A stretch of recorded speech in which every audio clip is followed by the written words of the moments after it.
next minutes about, first I would like to explain about the background problem, why this is important and relevant in these days, and then going to the analytical framework that I used in this article, and then going to the result and discussions I found, and then at the end of the day I would like to conclude and also giving some recommendations to the relevant or similar articles for the future research. Next please. Okay, take it easy. Okay, going to the background problem, why I chose this topic is first because I myself I am interested in gender issues, and currently knew that the existence of women in the politics sphere has increased over decades by implementing gender quota policies. So this is not on. So the gender quota policy is actually a set of rule which each of the countries, most of the countries in the world, either it is developed or developing countries, will have set number of percentage that legislative need to fill so that the woman could be there in the national legislative seat. So this occurs because there is a high awareness of women's role, because there is like this positive assumption about only women know what women needs, and therefore there are many researches about to prove this kind of assumption. For example, the case of Rwanda and Uganda, if you know that there is positive association between women's representation to gender-friendly policy, especially in health sector. In Rwanda, the number of women's legislative is more than 60%, so it's like about 68.3 if I'm not wrong for today, and there is like a significant positive association for the health sector. So the health sector is getting better because of many women become the legislative national legislative because they are the one who becoming the decision maker to make the better policy, especially in health sector. So basically, the thing that I will try to do in this research is I want to see if women's political representations could affect women's health because of the gender-based policy. Going to the next, please. And I want to see what it could result if I do that in Indonesia. So Indonesia's current status right now, that Indonesia has implemented 30% gender quota policy since 2008. It might not be seen clearly, but as you can see, there is like since 2008, there is like increasing number of percentage in national legislative for women's seat. Even it is still underrepresenting, it's still increasing because there is a big awareness of women's seat in Indonesia. But also why it is underrepresenting, because there's still patriarchal culture to negative stigma about women in politics, because many people there are still many people believe that women cannot handle the burden of being political leaders, something like that. But on the other hand, according to a health report from the Indonesian Ministry of Health, the condition of public health development has actually improved over the past 5 years, along with the improve of women's in political representation in national legislative.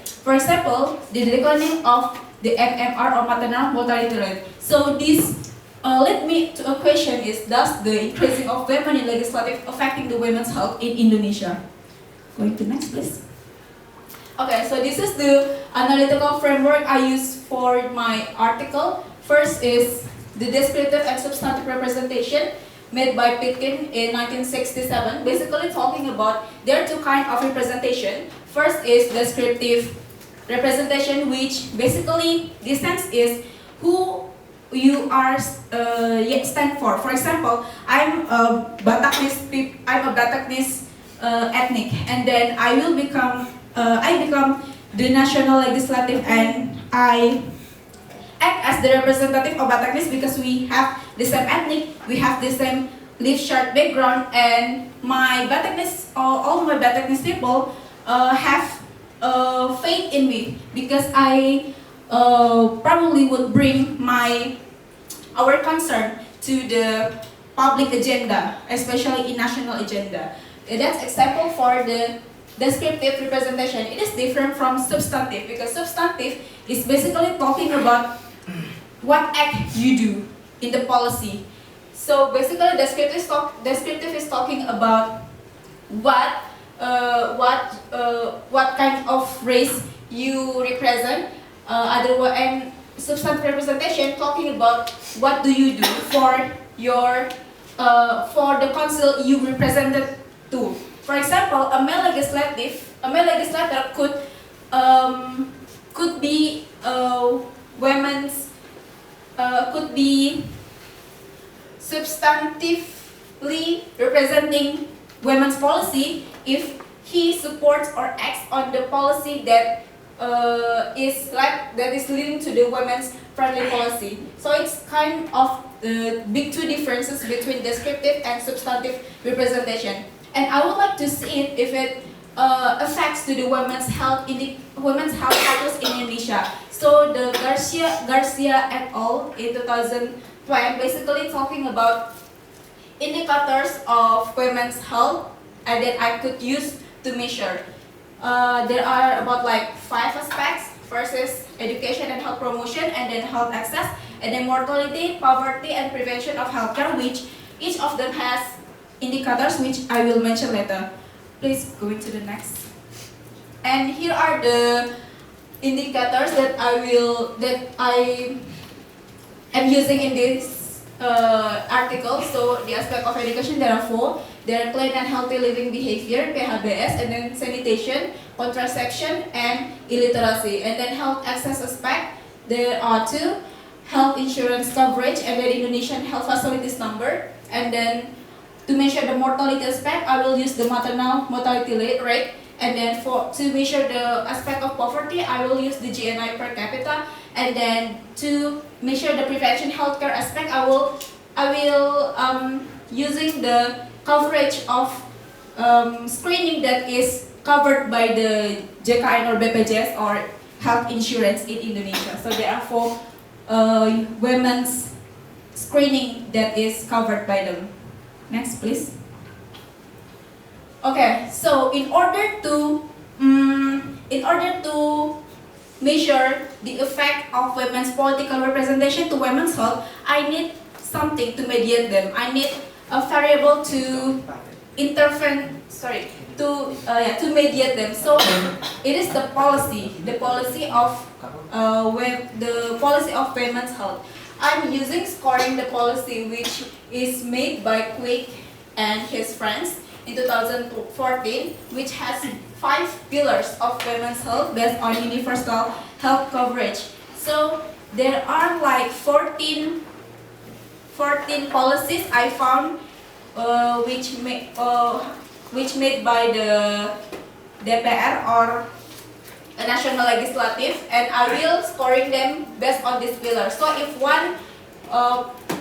one policy filled 5 pillars, means it is good for women. I mean, it is women friendly based policy, and so on. Go on, please, next. And then here is the model building and estimation I use. So the X is independent variable. It's the women's political representation, and Z is the intermediate variable. It is the result of scoring women's health policy, and then the 12 indicators are representing the women's health status in Indonesia itself. Okay, the big assumption of my research is if the women's representation in legislative number increased, then the women's health in Indonesia will be getting better because the health policy is becoming more women friendly. Okay, next please. Okay, so what are the results and findings I found? First is there is a positive and significant association between women's political representation to women-friendly health policy. You can read it for simply like if the P value is below 0.005, it means it is significant. And you can see the direct effect is positive, means there is a positive and significant impact of women's political representation to women's health policy, which means there is some kind of positive association, which then we explain later. Okay, so this is the policy scoring result that I tested before. So there are five pillars, right? But as you can see in the chart here, there are only 4. Why are there only 4? Because no policies met pillar 1. So no policies explicitly met the essential services out of the 14 policies. So first, no policies met all pillars, and then no policies met pillar 1. But however, several policies starting to pay attention to the other pillars, such as pillar 2, access to service. For example, there is a policy about one-stop services for women. For example, Rumah Sakit Sayang Ibu dan Anak under the Ministry of Health. And then the pillar 3 about how to ease the financial barriers for women. Indonesia has National Health Insurance or JKI initiative for women. And then pillar 4 about the social and other non-financial barriers. Indonesian government has actually raising the awareness about women's in health sector. What I found during the research is most of women in rural areas, they don't believe people in public sector. They don't want to go to the puskesmas, for example, because they are scared of being touched by male. And here is the solution that the government of Indonesia made. They want to they increase the number of health worker that is in rural areas, so that women in there feel ease or feel comfortable to being medicated by them. And then pillar 5, there is a monitoring function by Ministry of Health itself. Going to the next please. Okay, so there are like 5 aspects if you remember, and I'm going to explain one by one what kind of result I found. First is aspect of health promotion and education. There are 4 indicators: PHBS, sanitation, contraception, and illiteracy. Unfortunately, I don't found them all fill the assumption, or they are not positively significant for the women's political representation. For example, this could be because there are still gap in technology and also access services, especially in rural area, which made women basically experience lack of knowledge, lack of interested in using contraception, for example. So, for example, like women in rural areas still believe that banyak anak banyak rezeki, but they still think the using of contraception is taboo, and therefore they don't want to use it. And that's why the contraception using for marriage is getting decreased, especially for women itself. So it's all basically because of the lack of promotion from the governance itself. And then for the aspect of prevention healthcare, still the same. I don't found any positive significant result in it, so it doesn't fill my assumption. So basically, why it happens? It actually lead to the same route. So there's still a lack of promotion from the governance. For example, me myself, I don't know that women can actually get the cancer cervix screening, cancer breast screening, anemia blood supplement, and basic immunization freely using JKM. And this is what I think this is mirroring to the society of women outside of this room, or maybe you guys just knew about it. So this four is actually free for women. This four is actually free for women, but yeah, nobody knows because nobody informs this. And this is getting worse because of the rural area is, lack of service or lack of people that coming there to just to having the socialization about the prevention healthcare itself. So I think that's why these two aspects are not significant in my research. Next, please.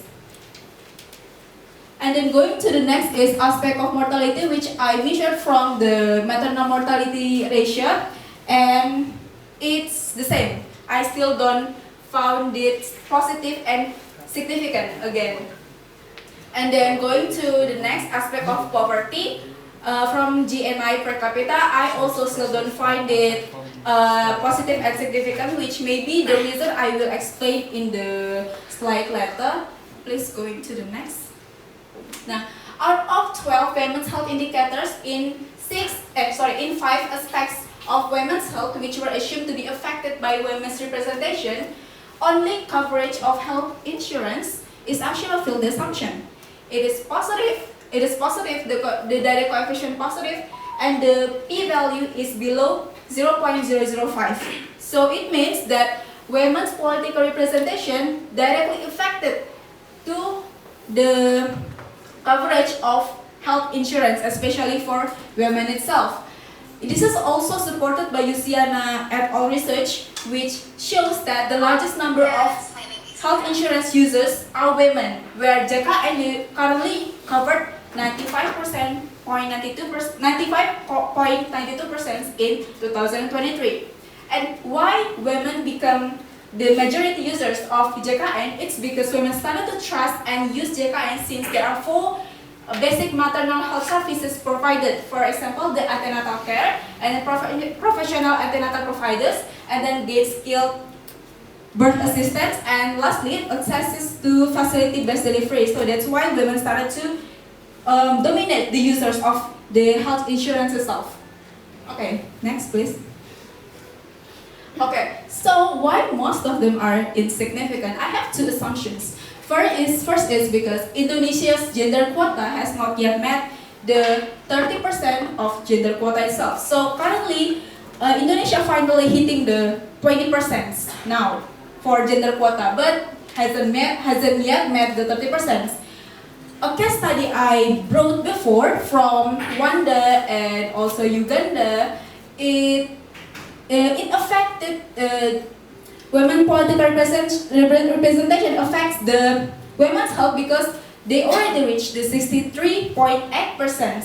It's probably because of that, so the women cannot, voicing their needs out loud or something like that. But also the second assumption I thought is because based on the emphasis of critical action in the critical mass itself. So it doesn't matter how many people are sitting here. It doesn't matter if there's only one woman who is representing women here.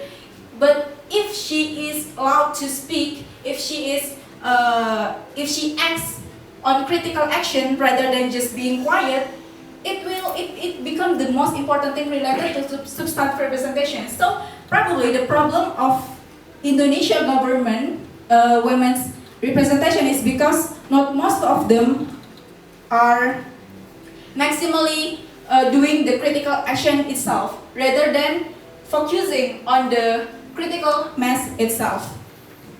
Next please.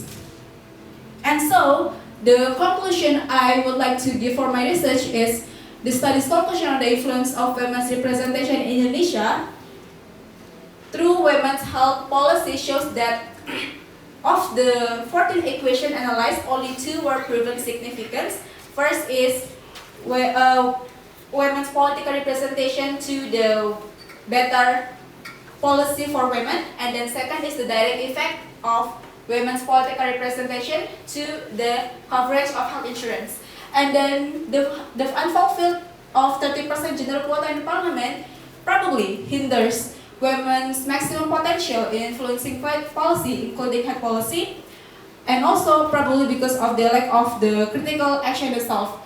So, although there is a significant impact between women's representation on women's policy health, this research has still not proved how the policy mediate women's representation to women's health, both directly and indirectly. So, the recommendation I could give to the similar or relevant future article is probably find more suitable variable to measure women's health in Indonesia, because this is also one of the difficulty during my research.